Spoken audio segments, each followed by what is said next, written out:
ஆக்சுவலாக முதல்ல வந்து என்கிட்ட காண்டாக்ட் பண்ணி பேசும்போது இந்த பூஜைக்கு வர்றதை நினச்சி சந்தோஷப்பட்டேன். ஆனால் இன்றைக்கி மனசார சொல்கிறேன், இவங்க தேவிப்பிரியா அவர்களுக்காக வந்ததாகவே இது அமைஞ்சுது. நாங்கள் தேவிப்பிரியா அப்புறம் சுவாமி நின்று பேசிகிட்டு இருந்த இடம் வேறு. அப்போ அவர் சொல்கிறார், எல்லாருக்கும் வந்து அப்படி வந்து விஷ்ணுவாயை நாங்கள் வந்து கொடுத்துறது கிடையாது, ஒரு சேல்ஸாக வந்து இது வந்து பண்ணுறது கிடையாது. முதல்ல வந்து இந்த குட்டி சாத்தான் அப்படிங்கிற பேரே வந்து சாத்தப்பன்ற பேர் தான். அதுதான் மருவி குட்டி சாத்தான்னு வந்திருக்கு. அதனால் யாருமே வந்து இவரை வந்து ஏதாவது குட்டி சாத்தான்னு அப்படி சொல்லாதீங்க. ஒரு செல்ல குழந்தை, நம்ம வீட்டில் இருக்க ஒரு கருப்புசாமி முனிசாமி மாதிரி தான் அவர் வந்து, முனியப்பன் மாதிரி தான். காவல் தெய்வமாகவும் இருப்பார், குழந்தையாகவும் இருப்பார். நம்ம கூடவே வரக்கூடிய ஒரு தெய்வமாக வந்து குட்டிச்சாத்தான் வந்து விஷ்ணுமாயா.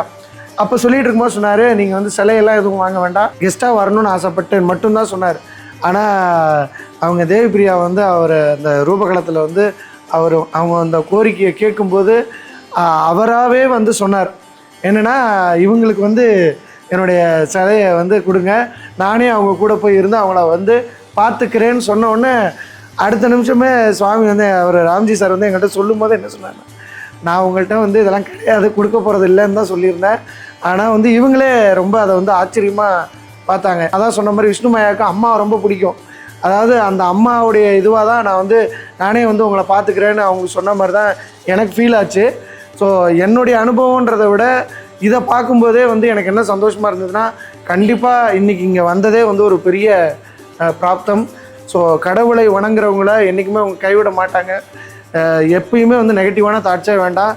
சந்தோஷமாக இந்த வீடுதோறும் விஷ்ணுமாயா அப்படிங்கிற இந்த கான்செப்ட்டு இவர் கொண்டு வந்திருக்க நிச்சயமாக அவர் தனம் கொடுப்பாரு அப்படின் போதே சந்தோஷமாக இருக்குது. ஏன்னா எல்லாருமே வந்து வேறு விதங்களில் தான் பேசி நான் பார்த்துருக்கேன்.